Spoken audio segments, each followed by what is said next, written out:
ఇక విజయసాయిరెడ్డి చేసిన ట్వీట్ రాష్ట్ర రాజకీయాల్లో తీవ్ర చర్చనీయాంశంగా మారింది. వైసీపీలో జగన్ తర్వాత అగ్రనేతల్లో ఒకరైన విజయసాయిరెడ్డి రాజకీయాల నుంచి తప్పుకోవడానికి గల కారణాలను తలో రకంగా చర్చించుకుంటున్నారు. ఆయన ఏ పార్టీలో చేరబోవడం లేదని ప్రకటించడం కూడా ఆసక్తికరంగా మారింది. ఇక విజయసాయిరెడ్డి రాజకీయ సన్యాసంపై టీడీపీ నేత బీటెక్ రవి స్పందించారు. విజయసాయిరెడ్డి అప్రూవర్ గా మారడం ఖాయమని స్పష్టం చేశారు.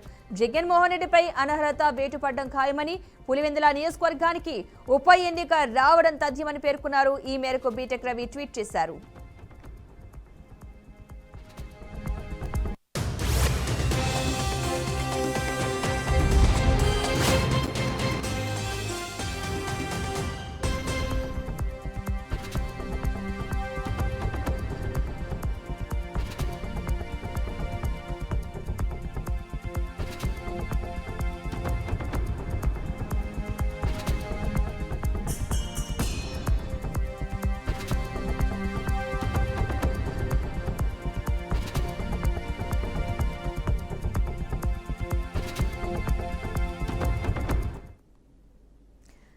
వైసీపీలో జగన్ తర్వాత అగ్రనేతల్లో ఒకరైన విజయసాయిరెడ్డి రాజకీయాల నుంచి తప్పుకోవడానికి గల కారణాలను తలో రకంగా అయితే చర్చించుకుంటున్నారు. ఆయన ఏ పార్టీలో చేరబోవడం లేదంటూ ప్రకటించడం కూడా ఆసక్తికరంగా మారింది. విజయసాయిరెడ్డి రాజకీయ సన్యాసంపై టీడీపీ నేత బీటెక్ రవి అయితే స్పందించారు. విజయసాయిరెడ్డి అప్రూవర్ గా మారడం ఖాయమంటూ కూడా స్పష్టం చేశారు.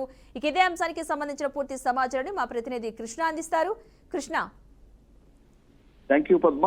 అయితే ఇప్పుడు రాజకీయ సమీకరణాలు అయితే పూర్తిగా మారినట్లయితే మనకు కనిపిస్తుంది. అయితే మొత్తానికి చూస్తే విజయసాయిరెడ్డి రాజకీయాల నుంచి వీడ్కోలు పలుకుతూ అనేసి కూడా అతను ఒక చర్చనీయంగా అయితే మారినట్లయితే తెలుస్తుంది. అయితే మొత్తానికి కూడా కడప జిల్లాలోని పులివెందుల నియోజకవర్గానికి సంబంధించిన బీటెక్ రవి టీడీపీ ఇన్ఛార్జి కూడా ఒక ట్విట్టర్ లో కూడా స్పందించడం జరిగింది. అయితే విజయసాయిరెడ్డి అప్రూవర్ గా మారడం ఖాయం అనేసి బీటెక్ రవి అనడం కూడా అయితే జరిగింది. అయితే మొత్తానికి చూస్తే జగన్ కూడా డిస్క్వాలిఫై కావడం ఖాయం అంటూ విజయసాయిరెడ్డి ఘాటైన వ్యాఖ్యలు కూడా చేయడం జరిగింది. సో పద్మ, అయితే మొత్తానికి చూస్తే ఈ రాజకీయ పరిస్థితులు ఎలా ఉన్నాయంటే కడప జిల్లాలో అయితే పూర్తి స్థాయిలో అయితే కూడా ఈ కూటమి ప్రభుత్వం వచ్చిన తర్వాత కూడా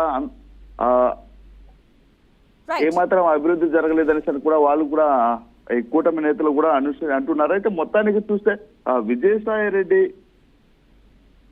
రాజకీయ దూరంగా ఉండడం అనేది కూడా ఒక చర్చనీయంగా అయితే మారినట్లయితే తెలుస్తుంది Padma. Right, thank you Krishna.